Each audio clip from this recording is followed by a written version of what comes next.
السلام عليكم ورحمة الله تعالى وبركاته، والصلاة والسلام على أشرف المرسلين. مرحبا بكم معايا في هذا الفيديو سبيسيال. هذا الفيديو اللي غزال صراحة غادي يعجبكم، والمناظر اللي فيه الصراحة طبيعية وغزالة ما شاء الله.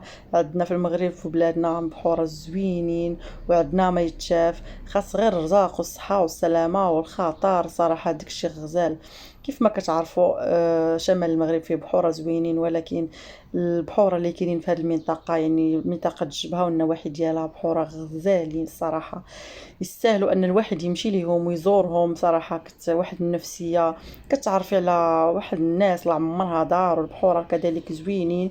وحتى زعما انك دوزي فيها الكونجي ديالك ولا العطله ديالك، صراحه شي حاجه اللي سبيسيال، شي حاجه اللي غزاله بزاف. المهم كيف ما كتشوفوا هذه هي مدينه الجبهه، هي مدينه صغيره فيلاج، مدينة صغيرة ولكن فيها كاع داكشي اللي ممكن تحتاجيه، فيها الكرا موجود، فيها كل شيء. المهم بداية الفيديو ان شاء الله هذه المريسة ديالها غادي نتعرفوا على بزاف ديال الحوايج. اول حاجه هو ان هذه المدينه اغلبيه الناس كيجلسوا فيها كيباتوا فيها على قبال باش يشوفوا البحوره اللي دايرين بها. يعني هي فيها جوج البحوره، فيها البحر اللي كاين في نفس المدينه، وكاين واحد البحر اللي كتمشي ليه في واحد كتمشي ليه في واحد البيست حتى هو زوين. ولكن البحر اللي غادي نمشيو ليه اليوم اولا البحوره اللي غنشوفوا اليوم هما البحوره اللي كتقطعوهم بالفلوكه. كيف ما كتشوفوا هنا المرسى كتاخدوا الفلوكه باش كتوصلوا لهاد البحوره. ولكن راه واحد التجربه اللي ضروري اي واحد يجربها، وصراحه زوينه بزاف ومستحيل تندم على انك جربتها. كيف ما كتشوفوا ملي كتوصلوا للمرسى مهم كتشدوا الصاف. الثمن ديال الفلوكات كاينين 250 درهم. بالنسبه ليا وعلى ما فهمت وعلى ما شفت على ان الفلوكات ديال اللوح اللي كيكونوا قدام هما الفلوكات اللي زوينين، يعني هما اللي كيديوك لاكثر بلاصه وكيدخلوا بك المغارات، ماشي بحال دوك الفلوكات اللي كيكونوا هكا مودرن كيكون فيهم الظل. المهم هذه كمعلومه وصافي.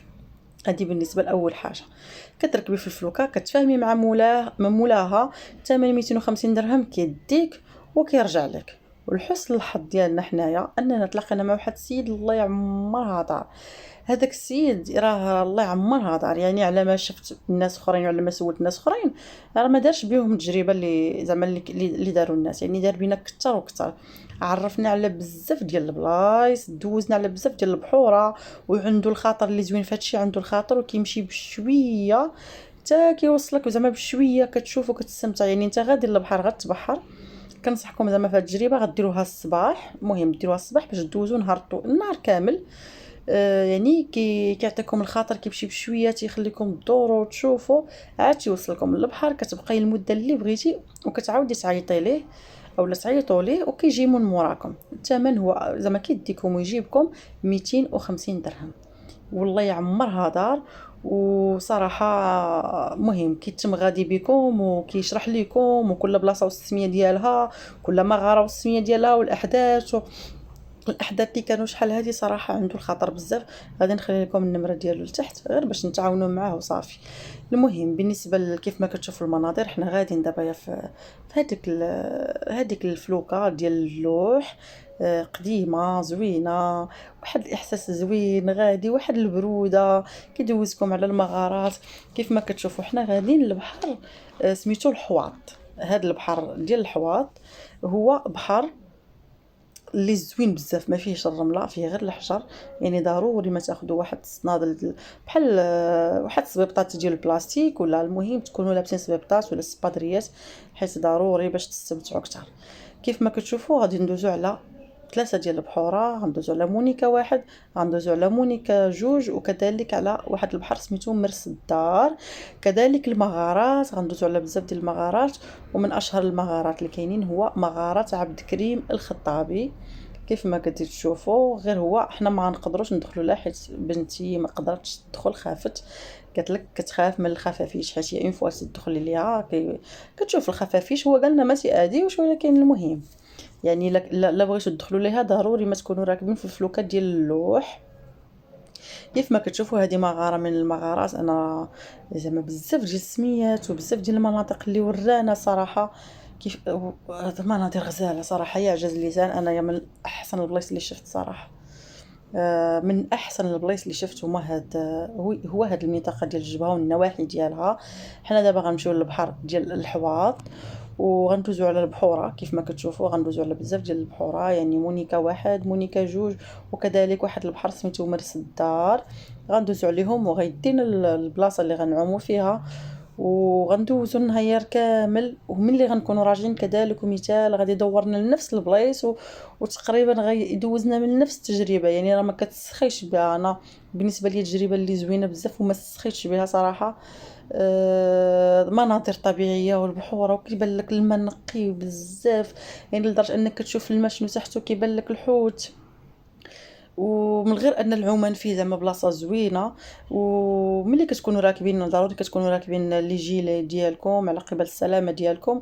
واخا كتكون تعرف تعوم ضروري ما كتلبسوا على قبل لي جوندارم تما، ضروري يعني شي حاجه اللي اوبليجي انك تلبسها. كيف ما بغيت نقول لكم ان منطقه الجبهه كتبعد على منطقه تطوان ب 124 كيلومتر. حنا مشينا لها من المضيق على غرا 150 كيلومتر باش وصلنا تقريبا ساعتين د المكانه. الطبيعه والطريق ما بين تطوان والجبهه شي حاجه اللي واو تبارك الله وصل بي ما شاء الله. كتمي غادا على طريق البحر، الطريق غزاله غزاله غزاله، راه ما تسقناش منها واخا تكون طويله، تبغي تبقى مستمتع بها صراحه. وكذلك انك كدوز على بزاف ديال البحور اللي زوينين بزاف. يعني انك الا خرجتي الصباح مثلا من تطوان وغادي المنطقه الجبهه، راه بامكانك توقف في كاع البحور. كاين بحر سطيحات، بحر غزال غزال غزال، كاين بحر وادلو حتى هو شي حاجه اللي زوينه. كاين بزاف ديال البحور ولكن ما بقاوش عندي الاسماء ديالهم، ولكن المهم شي حاجه اللي طوب دو طوب.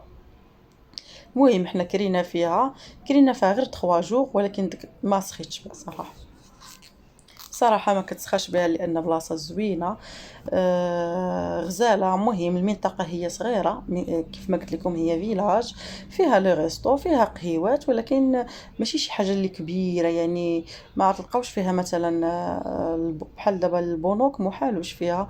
لقينا غير بنك بريد المغرب الوحيد يمكن اللي كاين تما على ما اظن، الوحيد اللي كاين تما. عندها واحد لاكوط، وديك لاكوط يلا كيصايبوا فيه. يعني في الليل ما غاديش تلقى زعما شي حاجه زوينه ولا سبيسيال انك غادي ديرها في الليل. يعني ما هادشي اللي كاين. المهم هي منطقه صغيره. الناس علاش كيكريو فيها باش يدوزوا البحور اللي في النواحي ديالها. البحور اللي في النواحي ديالها هما اللي صراحه الروعه الروعه الروعه الروعه الروعه. كيف ما قلت لكم شي حاجه اللي زوينه. الوغ الناس كيكريو فيها باش كيمشيو للبحور اللي في النواحي ديالها. الكرا فيها موجود، يعني الوقت الكل اللي انت كتم غادي داخل ليها وغتلقى الناس اللي كيكريو الديور ديالهم، وكاينين الديور نقيين. حنا كرينا واحد الدويره يعني في الدخله ديال المدينه، ودويره نقيه. يعني الناس اغلبيه قادوا ديورهم صايبوهم صلحوهم باش يبقاو يكريوهم. والاثمنه كاينه من 300 400 500. كاين الاثمنه ولكن كاينين ديور نقيين. وكاين ثاني راه لزت قلبت يعني الفوق يعني تبعت فيه لاكوط ضروري غتلقاي 200 المهم 250 راه تكون موجوده. هذا مكان غنخليكم مع هاد المناظر الخلابه، مناظر اللي غزاله. انا كنتفرج في الفيديو كنمونطي فيه وكنستمتع. هذه هي مغاره عبد الكريم الخطابي. الوقت اللي كنا غادين كان البحر ماشي مقاد، الوغ ما تقدرش تدخل ليها. ولكن الوقت اللي كنا راجعين كان مقاد، ولكن بنتي ما قدرتش ما خلاتناش ندخلوا.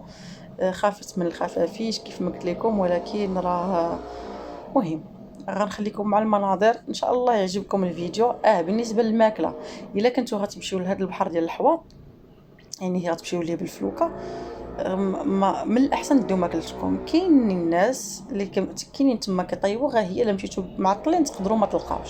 المهم الناس اللي نصحونا حنا ان دينا ماكلتنا معانا، دينا الماء، دينا كاع هذاك الشيء اللي غيكفانا. وملي ركبنا في الفلوكه ركب معنا واحد السيد اللي هو تيكري الباراسولات صراحه ثمن مناسب. الباراسول بالكراسه بالطبله ديالو 40 درهم يمكن 40 درهم 40 درهم باش كريناه. يقول لك 50 ولا 60. المهم تاو على روسكم. الناس اللي عمرها دار ما كيحكروش صراحه. وكاينين تما حتى هذوك البوقيات والفلوكات صغار، يعني باش تضرب بهم دوره في المنطقه. مهم شي حاجه اللي مشيتوا ليها غتعجبكم بزاف بزاف بزاف. نخليكم مع الفيديو، نتمنى الفيديو يعجبكم، نتمنى لكم فرجه ممتعه حيت انا كنتفرج وكنستمتع صراحه. هنا غندوزو البحر مونيكا، دابا غيدورنا البحر مونيكا، وغنخلي لكم في اخر الفيديو النمره ديال السيد. المهم الا شاف شي واحد الفيديو وصل ديك المنطقه وبغى يعيط للسيد يعيط ليه راه الله عمر هذا الراجل كبير وخاتر تبارك الله وعنده الخاطر. وهذا مكان. ولا عجبكم الفيديو ما تنساوش تابوناو وتخليوا لي التعاليق ديالكم والاعجاب، وشكرا لكم والسلام عليكم ورحمه الله تعالى وبركاته.